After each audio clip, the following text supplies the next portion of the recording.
Okay. I should start recording. Okay, I think we got it. Okay, so it's independent parts. The land ethic is simply enlarges the boundary of the community to include soils, water, plants, and animals, or collectively the land. It is the land ethic. And the Santa County Almanac, if you haven't read that book, it is a great introduction to what we call land ethics. And E.O. Wilson wrote that does man have the capacity to save life on the planet? So when we talk about biodiversity, we think about that a big word and we hear a lot about it. Do we really know what it is? And you think about all the living things that are on this planet, all the rocks, the soils, everything, all amounts up what we call biodiversity. And you hear that buzzword a lot today, and it's used for a lot of different things, but really, when you dig down, what really is it? And I like to say, would you recognize it if you saw it? Could you feel it? Could you smell it? Could you taste it? What is biodiversity? And we walk by it every single day. It's in as we walk in our casual lives, we see it. And as I walk through the woods with folks, everybody's in a hurry to go somewhere, but they don't stop and slow down to look at the little things. It's the little things that are what makes and drives our planet and our biodiversity of the planet. So like this slide that we have here, look at the mosses that are in flower on this right here. Look at the number of the species and just this one little small snapshot. And how many times when you walk through the woods, you walk by something like this and not give it a second thought. So biodiversity is about connections. It's about how plants and animals and nature connects with each other. And so sometimes these things are subtle, sometimes they're obvious, but they're always there, they're always constant. And this is the thing that inspires people.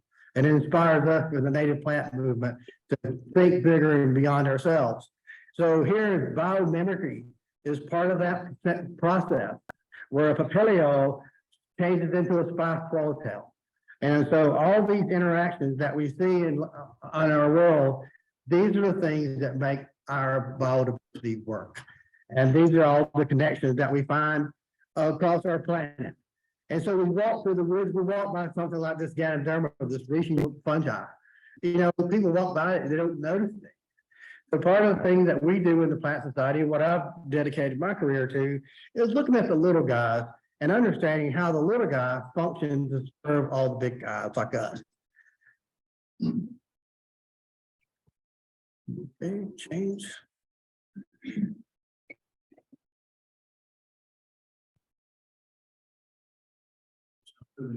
Stop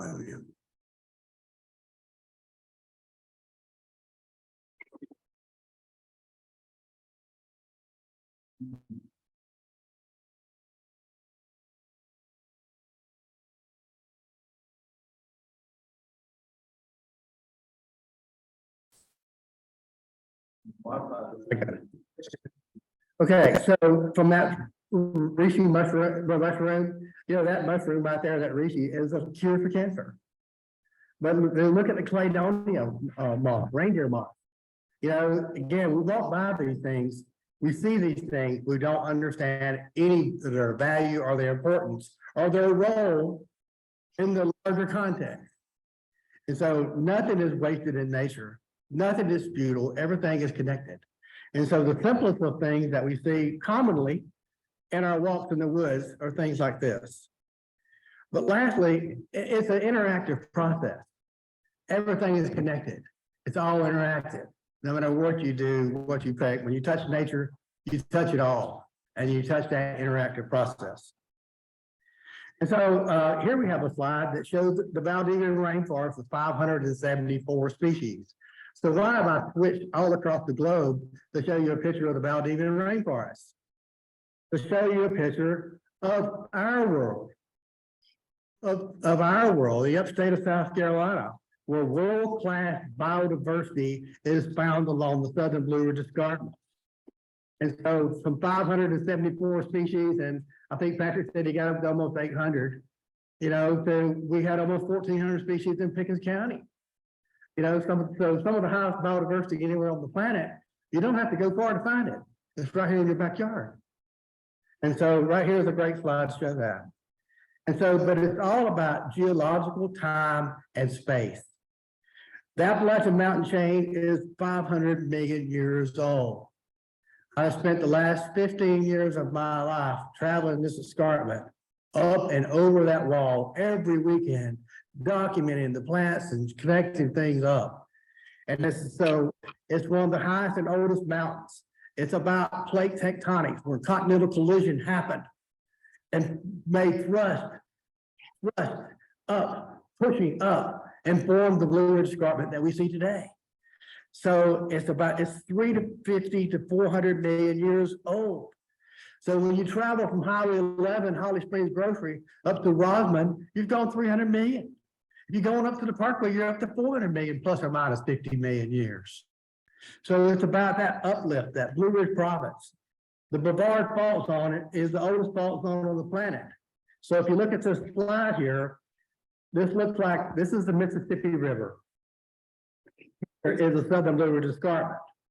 What you're seeing is a geological cross-section of how the land was folded through plate tectonics and continental collision to create what we see today. So you're seeing all the way up to the Mississippi River, and I'll show you another slide that brings us home in just a minute. But you get these, the Brevard Fault is the oldest fault on the planet. So we're looking at one of the oldest ecosystems anywhere on the planet right here in our backyard. It's not just unique, it's just not biodiverse, it's old. And so these monadnocks, the granite outcrops, Table Rock, Glassy Mountain, Parrish Mountain, all are part of that system. And they all connect us. So here you look at from a map-like view, you can see the Blue Ridge Escarpment. I don't know if you can see my cursor or not. You can see the Blue Ridge Escarpment along through here, and this is what we're talking about right here. And so again, with that thrust and uplift caused that to happen. And it was all about convergence of ocean and continental plates that happened. We talk about this geological time. You can see from this graphic here where we have an excretionary wedge where the Africa rammed into North America. It subducted underneath the North American plate and hit the mantle. And when it hit the mantle, it caused that thrust and uplift that caused the base of the Appalachian mountain chain. And so, and what you can see through this, the plutons here were molten, hot, liquid rock made its way up to the surface. When you go to places like Oconee Station, places you can see, and I was just in the woods yesterday, you can see where this batholithic formation came to the surface of the planet, right here in our backyard. And that batholithic formation is what causes us to be so rich and diverse, because it keeps our soil circumneutral. And so again, these plate tectonics and folding of the land from 400 plus million years ago, and you can see it. So as you travel up 178, going up through Rosman, et cetera, you can come up to these rock outcrops, and you can see Africa and North America rammed together. And you can tell the direction from which that thrust and that collision happened. Cool stuff. And so from Hornblende gneiss, part of our rock formations are all these old ancient rocks. And again, to know the plants, you need to know the rocks, and you need to know the geology that formed this. So here's Foles, 300 million years old, in just a creek right here. Looking at it, I can see my hammer there. And so looking at this stuff, these are the things that drive, if you're a plant geek, you need to know the rock, and you need to know that this is 300 million years old. Some refolded isolane, and we can find this up in northern Greenville County, up along the Blue Ridge Escarpment there, below Caesar's Head. And so all these rocks, if you look, they tell us about what the physical environment is that was created millions of years ago that we're benefited of today. How many people know that? How many people see that, or would have to think to look at that? And so it's about the physical environment that we call our Blue Ridge Escarpment. So to know this from a plant perspective, we need to look at these ancient systems, and we to come up to what we call a historical perspective.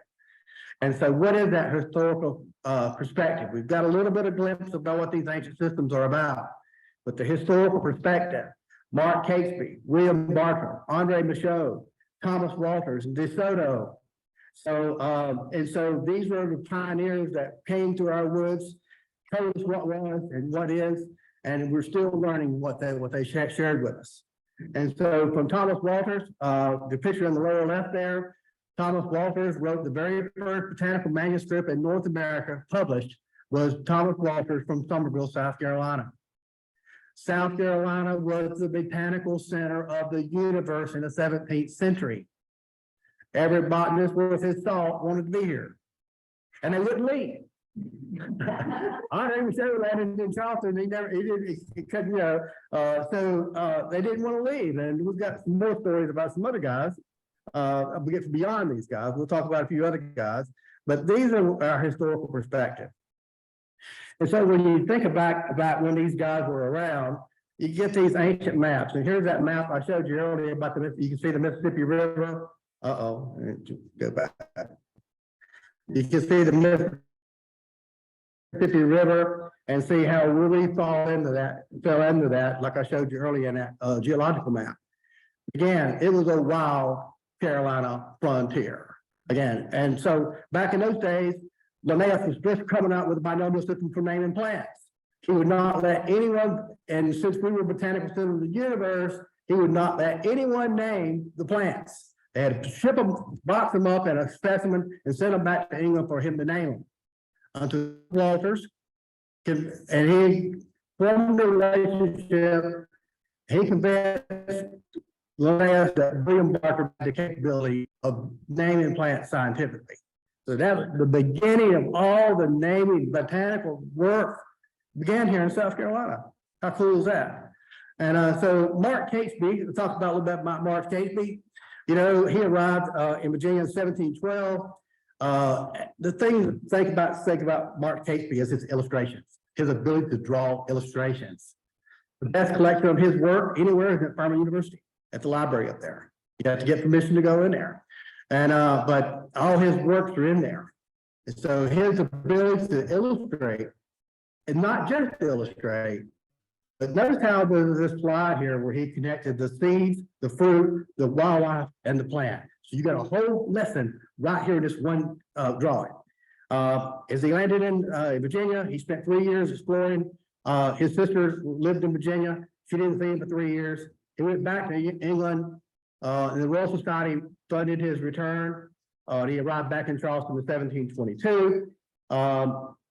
And then he spent 3 more years exploring the Carolinas, Florida, and Bahamas.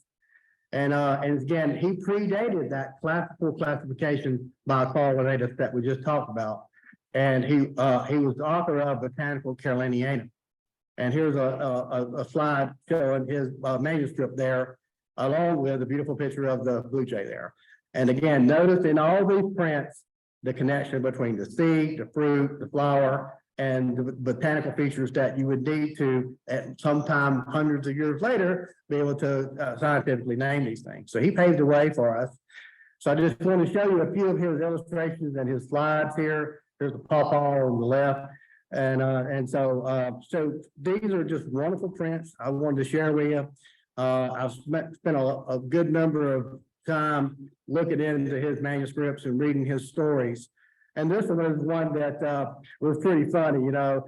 In this text here, it says, you know, you're talking about when Barker, when he encountered these places where the buffalo were knocking down the trees and stuff, and the Native Americans were burning a place like at burning. So he wrote about some good stories there to help us connect the dots.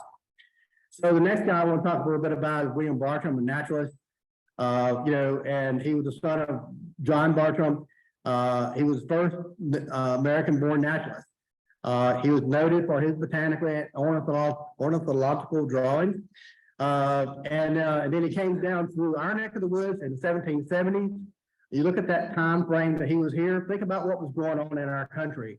Revolutionary War, Native Americans, you know, indigenous people, a lot of it going on. Here's a man by himself, crawling through the woods, collecting specimens of the plant and drawing illustrations.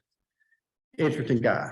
And so you can read his how he landed here And he was famous for what he authored was the Travels of William Bartram, which he did not publish till 12 to 15 years after his journey. And if you read his book, you'll know why it took him 12 years to finish it. But again, looking at these maps, and these maps are telling. I love maps. I could put maps up here on the slide. Maps tell you about where you were, where you are, and where you've been. So these maps show South Carolina, the frontier, basically, that Bartram and all these guys would have discovered, the rivers and the waterways. And so the travels that he wrote here, you can see that. I love the image of the Seminole warrior here. Great story about that. I won't go into that. I could take all day about that, but his encounter with the Native Americans was just simply profound. He made a lot of good friends with the Native Americans. They thought he was a little bit crazy, walking around looking at plants and stuff, but I think that's why they left him alone, because they thought he was a little bit crazy. And and he played up on that. And he used that to his advantage. Just another great sense of illustration. His ability to draw these depictions were just wonderful. And again, notice how he captured all the different features from the bird, from the moth there, and the whole collection there. So again, this is one of my favorite illustrations right here. This captures so much in that one photograph, that one illustration. Look at all the things he captures in there. You know, from the snake eating the frog and the dragonflies and just wonderful stuff.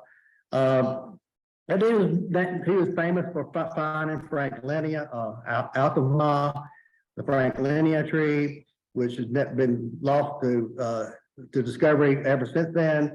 But we still have the plant. He collected specimens and took them back to Philadelphia. And his manuscript is a great roadmap of what it looked like 300 plus years ago. And so a good friend of mine from college, Philip Juris, who never practiced landscape architecture, because he can paint and he can draw the descriptions of what Bartram saw and where he saw. He went back to the places where Bartram described and repainted what those scenes looked like when Bartram was there. And if you look at this little slide right here, this is Oconee Station. And if you go up Oconee Station now today, you look at that bottom land, it looks like that.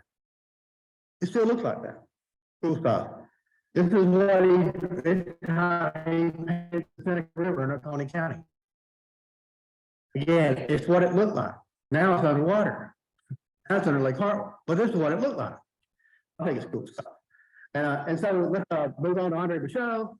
I love Andre Michaud. You know, his story is kind of a bit tragic, but also very inspiring. You know, he was the guy who didn't take no for an answer. I don't take no for an answer. But you know, he always had been enamored with plants. But after his wife died, he devoted himself to plants. He studied under at the Versailles, Palace of Versailles, the gardens there. He was commissioned to lead a scientific expedition to America, and he was recommended by Ben Franklin and Thomas Jefferson. So Ben Franklin, all these guys were at the same time, and they were all talking the same things: plants, plants, plants. And so he moved to Charleston in 1786. He established the botanical garden down there. As like I said, he didn't want to leave. He loved it down there. But his most famous thing about him was he discovered Shortia, Glacifolia, Magnolia, and Rhododendron. And one of his books he wrote was The Oaks of North America. Another publication was The Flora of North America. And in 1795 is when he visited the Piedmont and the Catawba River. So this is a slide showing, you know, the monument up in Black Mountain, North Carolina, depicting, you know, his travels through there. This is a slide showing his manuscript. And again, Oconee Bell was the thing that made him famous, you know, as far as in the botanical world, you know, as his discovery of that plant and his description of it kind of baffled people for a good number of while. We'll talk a little bit about that. But this is what made Andre Michaud famous. Other things Andre Michaud shared with us was the Michaud's lily that we see, our church cap lily that we see there. He did a great job. So these are just kind of our ancient historical perspective. So I wanted to kind of set some ground with that. And so I want to talk next about, you know, again, more about this blue escarpment that we've introduced already. Again, when you see this map here, you can see that blue line across the screen here where it says BRE.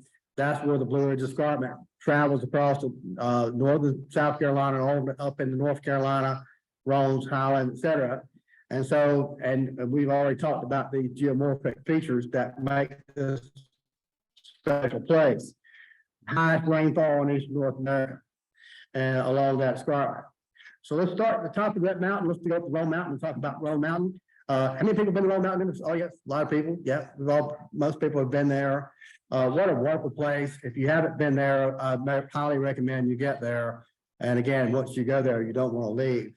But just these cool mountain vistas that you have across the scenery there, and cool mountain, even in July, it's pretty cool. But these are what you see when you go up there. You see native azaleas, you see rhododendron, and you see open grasslands along the escarpment, on the ridge tops there. So when you go up there, you see these grassy balls up at round top and big grassy. And so the dominant grass there is the Champsia flexiosa, which is, we call it big grassy on Roan Mountain. And again, just a beautiful scene, no matter what time of year that you go up there. It is really, really special.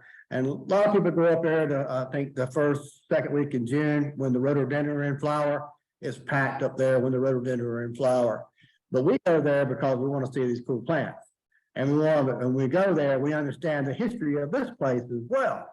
And this place, we're still discovering the history of why this remains grass and not grown over in trees. And we've been arguing for 300 years about why it's grass and not grown over in trees. I'm sad to say that it is growing over in trees because of climate change. It is happening right in front of us, and we're all seeing it, we're all recognizing it, and we're trying to struggle to do what we can about it. But this is the guy on the upper left is Asa Gray. And Asa Gray spent a lot of time at Roan Mountain. They had a hotel up there called Cloudland Hotel at the top of Roan Mountain, and all the botanists like to stay there. And and Asa Gray stayed there for years. And it was a good place. It was a good watering hole. I think they like to have drink a lot. And so that was the other thing. But again, just a wonderful place. Gray's Lily, just a wonderful thing to go in mid-June and to see it. Wilson's Warbler, amongst other things. From Royal Loosestrife to Small Friends Orchids. These are just a small sample of all the beautiful things that are up there.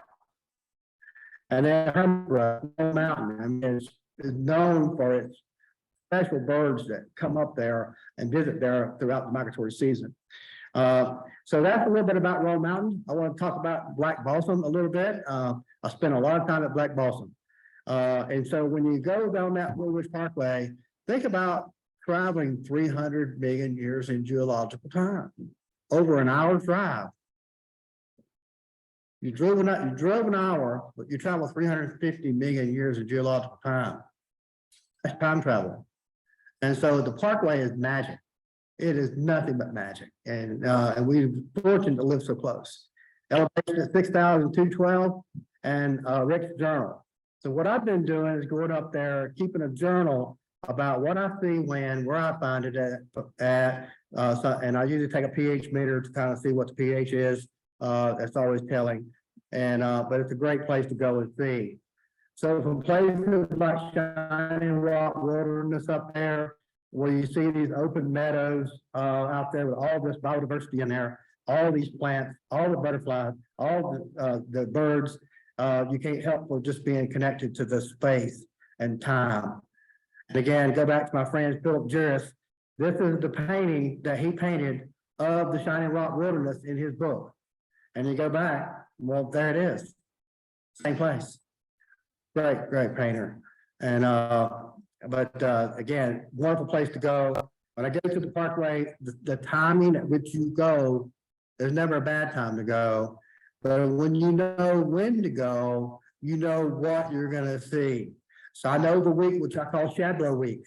There's like a week when all the serviceberry on the entire mountain are in flower. Nothing else is in leaf, nothing else is in flower. You can see them for 50 miles across the vista of the up there. And what a beautiful, beautiful tree that is so underappreciated is Lincoln. It is the most wonderful tree. Look at that. And look at these lines. It catches the light of day, and these flowers, again, you're only gonna see it for a week. You miss it, you missed it. You gotta know when to go. And so, again, more slides are showing you the beautiful fire cherry in the background, the goldenrods, the number of species of the goldenrod up there are astronomical. Can't get enough of the goldenrods. I can't quit finding new ones. And but we've had several field trips up there. It is a special place. And I go back to that biodiversity thing. Look at the connections that you find up there. But you got to look at things. You got to look beneath the weeds to see the good stuff, like that little spider web. But catching that dew and that light, those are the special things. And look, seeing those butterflies, Spiroverliatris, and thistle is fun. And you talk about nature's garden as a landscape architect. I always look for inspiration in nature. And look at that. Nobody designed that. Nobody planted that. Look how wonderful it is. That is absolutely beautiful and wonderful. And again, it's just right there. So other things that we find up there on that parkway, and it's part of this time travel, spiranthemes, yellow fringed orchids. Again, I can go on and on. So blue bead lily, this beautiful little fungi there, and then the painted trilliums. So I remember years ago, I told some people that I could take them to show them hundreds of painted trillium, not one or two, but hundreds. Our good friend, deceased Jim Fowler, I carried Jim up there and I showed him where all these painted trillium were. I couldn't get him out of there. He spent an hour and he said, I can't get enough of this. He said, wow, this is great. And but again, around every corner that you turn, you see these wonderful things, every curve in the road from these beautiful pink shell azaleas. Look at that. And there's what they look like up close, but you only can see them for a week. After that, they're gone. So it's time travel. And then when you look on just the bare rocks up there, most people don't look at the rock like I do. I see these plants on this rock. There's this beautiful saxifragia. Yellow fringed, the gentians and other things that we find along these escarpments. Grassia parnassus, can go on and on. But again, this escarpment, it tells us that story again. It goes back to tell us the story of geological time and place. So this magnolia is timekeeper. It tells the story. This is the oldest flowering tree on the planet, Magnoliaceae. We got all these deciduous magnolias here along our escarpment. Nowhere else in the world do you have the assortment of magnolia species along this escarpment. And again, in that 35, 40-minute drive, you can see them all. But you got to know when to go, and you got to know where to look. So look at these beautiful flowers that are this, a foot tall. The fragrance is outstanding. And just can't say enough good things about Magnoliaceae and the story that they tell of time and place. And can look at these beautiful leaves as you look up through the sunlight there. Just a wonderful tree. I probably spent too much time on magnolias, but that's okay. But I get carried away, and y'all gonna have to put up with me. But again, it's about this awakening to that biodiversity of the southern Blue Ridge Escarpment. And then we come downhill, we're going to come down to the blue wall. We're going to come down to our neck of the woods. So we get this blue wall, geotag, if we call it. The 1,500 to 2,000 foot drop in 2 miles. What do we have there geologically? Monadnocks, granite extrusions. Telling time and place. High species diversity. Eastatoe, Waterco Mountain, Jocassee Gorge is the jewel of the upstate. So why so much diversity and crucible of life could change in this small one spot? It's all about the rocks. It's all about the geology. You can't get away from it. And so here's a place that I helped discover, in 1996, 97, Waterco Mountain in the Eastatoe Valley. And you have to walk a ways to get in here. Now, you could get in there pretty easy, but you can't anymore. So when we discovered this place, we brought a bunch of botanists in and we studied this area for 2 weeks. We botanized We have botanists from all over come and spend 2 weeks categorizing every plant up there. And it's the botanical wonderland right there on that Waterco Mountain. And it's there because of what? The rocks. Hornblende gneiss, it's a poor mountain formation. Henderson gneiss, Waterco Mountain, biotide. Again, this is what makes all those plants work right there. And so from diversity, 975 vascular plants taxa documented on Waterco Mountain Tract. 70% of the total recorded in Pickens County. Pretty cool. That is pretty cool. If you haven't been to Waterco Mountain, yeah, we gotta get a field trip. But again, these are basic rich coal forests. Hardwood dominance, no conifers, low scrub cover, little or no ericaceous shrubs, high herb cover and diversity. And so what do we find in there? These terrestrial orchids, gardens and medicine, at the medicine cabinet up there on that mountain. And so just these beautiful orchids that we found up there, just great pictures of all this stuff. Golden seal, again, medicine chest up there. I have found another 30 places where this plant is growing up in Pickens County. And so 18 species not previously documented in science literature, you know, and highly disjunct species, plants that belong in Canada, growing on Waterco Mountain. It's a pretty cool place. Golden seal, hydrangeas. So the magic of the gorges, you know, again, so it's right in front of us, folks. You just see it right there. From this geological features of this small river where the whole east Tilly comes into like a little 2-foot stream there, and high mist, and the ferns that grow along this edge there are nowhere else in the world. Bloodroot and root anemones.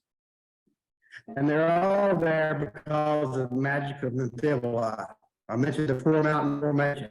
Amphibole was that batholithic that molten stuff that came up through the crust and made it to the surface and hardened, and that's what we see today. Okay, amphibole is the magic of the gorges, is amphibole. So why only here? Limited range. Like Oconee Bell provides us another good lesson of the value of this area. That plant should be in Canada, but it's here. You know, so glaciation, the Latin name for it, glacifolia, glacial. And so we got a glacial plant here. Why? Okay. And so Oconee Bell was found by a man like Andre Michaud, who never named it, and it was named by a man who never saw it, by a man who couldn't find it. So Asa Gray spent his whole life dedicated to finding it. He couldn't find it, you know. So, but he hired Frank Shortia to go look for it. He gave up. And Frank Shortia died on the way to go look for it. So he named it after Frank Shortia. And so that's that story. So rich coal forest, biodiversity, ancient systems, cool stuff. And so we've all been to these places, most of us have. So from the Coney Station Falls, some of the oldest plants anywhere on the planet are in the Coney Station. Coney Station. I have some good sources. And then some of the beautiful plants that we find there, from mayapple to foamflower, from our native azaleas to Jackson Polbat. All these things tell us that story. But I think that plants plays a big part of what lands where and what winds up where. And how do manufacturers talk many years about how plants get there. Plants, how do they get there? And so it plays a big part of it. So I'm gonna play this right for you. Hopefully it'll come in.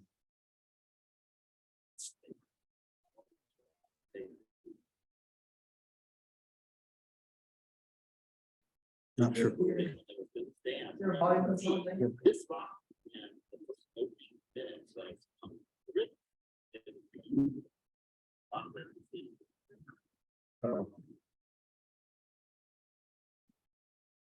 Uh-oh.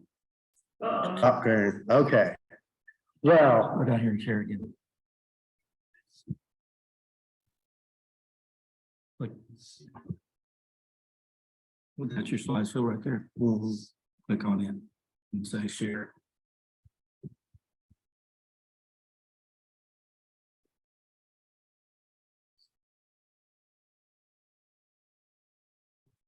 And play.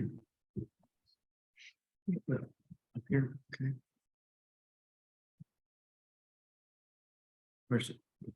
There you go. Okay, good. And then I'll come down here and hide your presenter view on those three dots. Mhm. My presenter view. All right, and find that screen.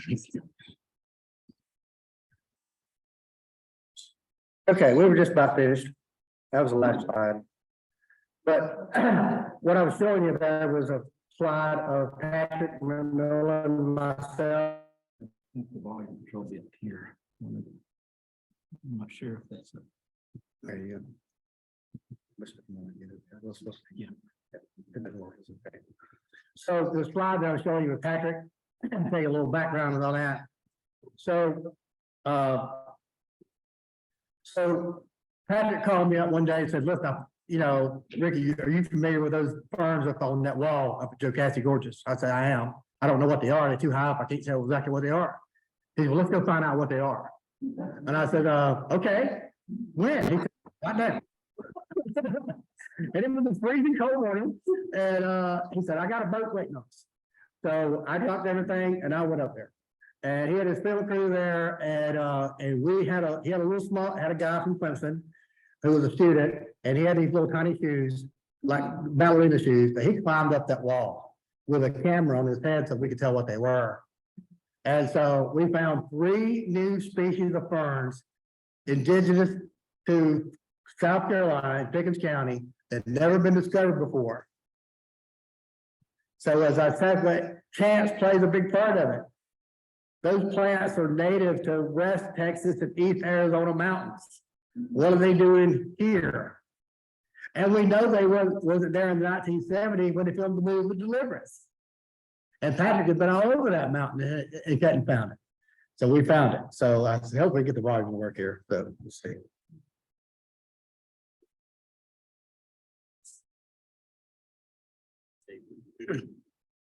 Sorry, I heard. Okay, volume.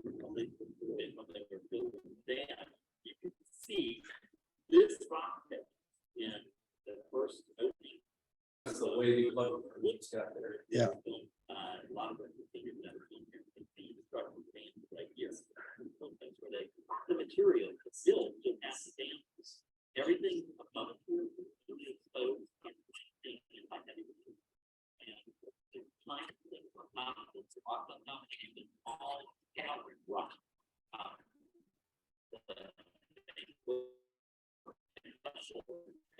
They're right now,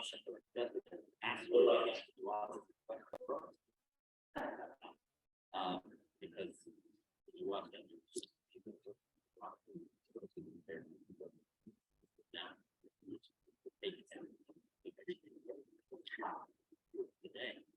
Can I hear that? You know? Okay, I want to move on.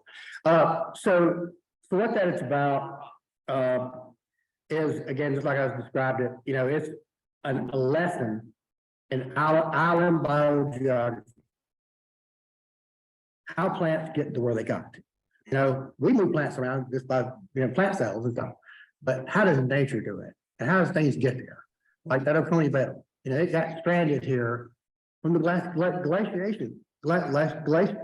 It got stranded here. And we're finding things like that all the time.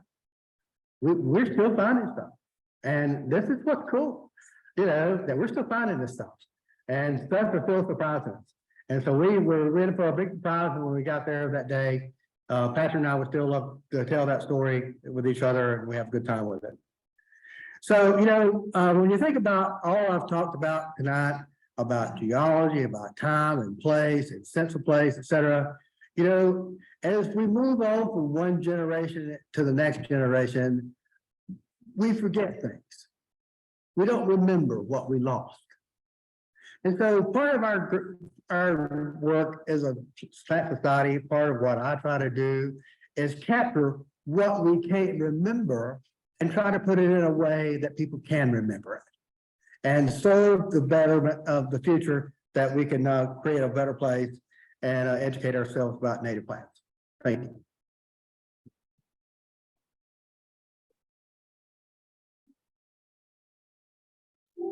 I have some questions I'm seeing online, but if you have some online, just type in the chat box. I have a question. So you said that you have to know when and where to go, so if you see your plants, do you have a list of times and things so we can go enjoy them? I have that list. I have that list. Yeah, I'm working on writing a book, finish it about that, you know, but it's, I just tell you, you know, never understand that there's a bad time to go. I mean, even in the dearth of winter these days, I mean, I took the people out, last week and they said, my God, there's so much going on in the winter. I said, yeah, hell yeah. You know, and, just have to know what and where and how to look. You know, and that's part of what we do with the Plant Society. We train ourselves on where, what, where, and how to look. And but I would say those amelanchiers and those trilliums I showed you, I mean, there's a window from probably, you know, again, up there is a month behind us. When we're in the middle of spring, it's still winter up there. So this spring, the leaves are on the trees out here, it's still winter up there. So you get to relive spring all over again in that 1 hour drive. Over and over and over again, driving from Pickens to Rosman to the Parkway, or up through Greenville, up through the Pisgah. You get to relive spring all over again by traveling an hour north. And so starting in mid-April to June, on up, I mean, you know, it's just never a week is disappointing. Never a week is disappointing. And the fall comes early up there. Fall comes early up there.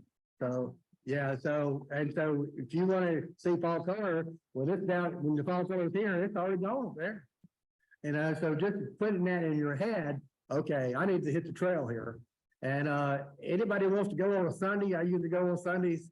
You know, I get in the car and I've my granddaughter, she's 14 now. She's been my journal keeper. She writes it all down when I tell her to write down. So somebody can read it, not beside themselves. And but it's never a bad time to go. I mean, it's always a treat, you know. And again, I find my pleasure in the smallest of things, like that little spider's web with a dew in it. You know, those are the things that, again, when we talk about biodiversity, we talk about how to look at nature, how to interpret nature, how to take it all in. We always in a hurry, we'll walk fast, go from point A to point B.